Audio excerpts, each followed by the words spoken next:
Udah. Bismillahirrahmanirrahim. Assalamualaikum warahmatullahi wabarakatuh. Bapak Ibu sekalian, kembali lagi kita pada pertemuan ini membahas tentang bagaimana cara pengelolaan uang yang baik.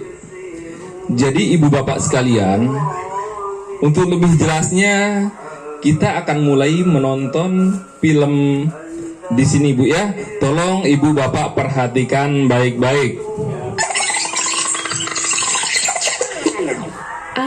Ibu ingat di pelatihan kami kan pernah diajari tentang cara mengelola pinjaman. Sebelum berutang, harus dipastikan dulu apakah uangnya dipakai untuk kebutuhan dan bukan keinginan.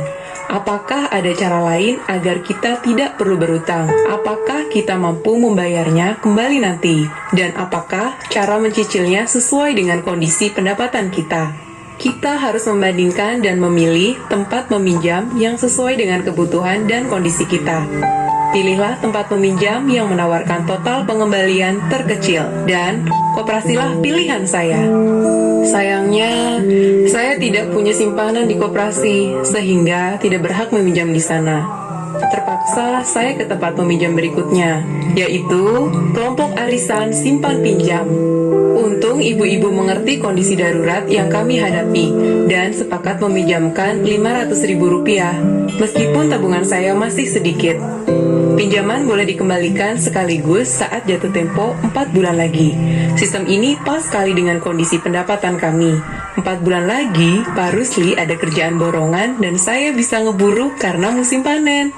Kejadian ini menyadarkan kami bahwa seharusnya kami berdua sudah membiasakan menabung secara rutin sejak dulu. Terbukti bahwa menabung itu sangat penting untuk berjaga-jaga. Baik, itulah dia film atau ilustrasi dari berhutang harus direncanakan dengan matang. Jadi ibu bapak sekalian, tolong diperhatikan ini sesuatu hal yang biasa kita temukan sehari-harinya. Bukan hanya rencana atau usaha yang harus direncanakan, tetapi hutang juga harus kita rencanakan ya Bu Bapak ya. Nah, setelah menonton film tadi, apa yang ibu-ibu rasakan atau bagaimana pendapat ibu Bapak Ibu sekalian? Coba kepada Bapak lalu Sulain bagaimana? Kita harus mempertimbangkan Pak kalau sebelum kita berhutang itu, jadi kita harus rencanakan dulu secara matang. Baik, kita pertimbangkan dan harus kita rencanakan dengan matang. Ada lagi Ibu? Oh silakan kepada Ibu. Memilih tempat berhutang. Ya, terus ada lagi pandai-pandai selain pandai-pandai tempat memilih tempat berhutang. Ada lagi? Apa lagi? Ibu Lili bagaimana? Biasakan menabung dengan disiplin biar sedikit asalkan rutin. Nah, ya itu ibu ya. Jadi cerita yang bisa kita ambil dari pembelajaran ini yang pertama adalah, jadi biasakan menabung sebelum kita berhutang atau biasakan menyimpan. Nah, tetapi ketika si penyimpanan kita tidak punya atau tidak kita miliki, kalaupun terpaksa harus berhutang, apa yang perlu kita pertimbangkan pertama kali? Jadi pertama kali yang harus kita pertimbangkan itu adalah apakah yang akan saya beli ini adalah kebutuhan atau keinginan. Karena kenapa? Kalau kebutuhan tidak terpenuhi, maka akan mengganggu kelangsungan hidup kita Bapak Ibu ya. Nah, tetapi kalau keinginan tidak kita terpenuhi, ya tidak akan mengganggu kehidupan kita, yang mana yang disebut sekarang dengan kebutuhan ibu bapak. Ibu bapak ada yang tahu tentang kebutuhan itu seperti apa? Ya, demonstrasi. Makan. Pakaian. Terus lanjut ibu dia. Pendidikan. Jadi lebih spesifik lagi ya ibu-ibu ya. Pendidikan yang seperti uang sekolah. Terus ibu Tuti sekarang mana yang termasuk kebutuhan? Papan, pangan, sandang, Pak. Nah, jadi itu secara umum Ibu ya. Jadi yang mana yang termasuk kebutuhan? Yang pertama beras. Beras itu termasuk makanan pokok atau bukan? Pokok. Nah, jadi ketika dia termasuk dalam bahan makanan pokok, maka itu disebut dengan sesuatu kebutuhan.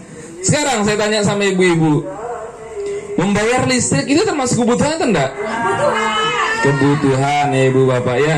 Nah, jadi itulah yang dimaksud dengan kebutuhan sekarang. Keinginan. Sekarang keinginan itu seperti apa ibu bapak?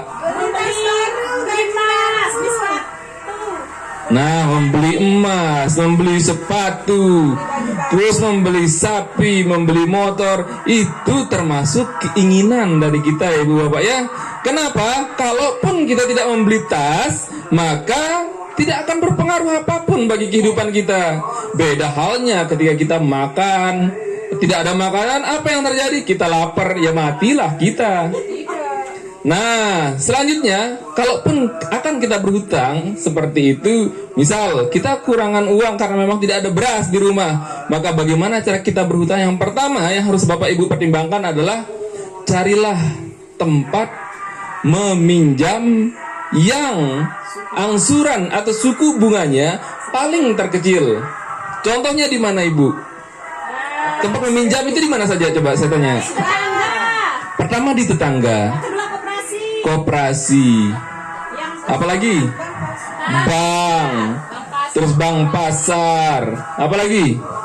Nah, banyak sekali tempat kita meminjam ya ibu bapak ya. Nah, tetapi di antara tempat-tempat tersebut ada lagi tempat yang memiliki suku bunga terkecil ya ibu bapak ya. Contohnya seperti apa sekarang kebutuhan yang kita butuhkan? Kita ingin meminjam cuma untuk membeli beras saja. Masa kita harus ke bank?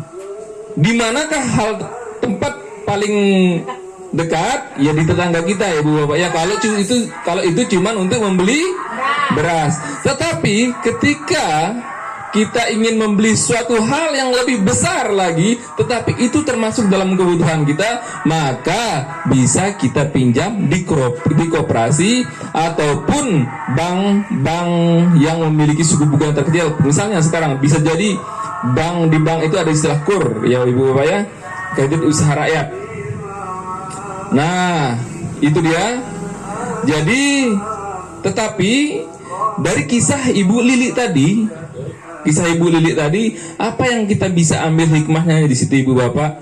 Satu ya Ibu Bapak ya, yang harus kita ambil hikmahnya. Pertama, rajin-rajinlah menabung, rajin-rajinlah menyimpan sebelum kita mendapatkan kesulitan. Kalau dalam ilmu agama ya Ibu Bapak ya, manfaatkanlah waktu luangmu sebelum datang waktu sempitmu. Sekian dan terima kasih.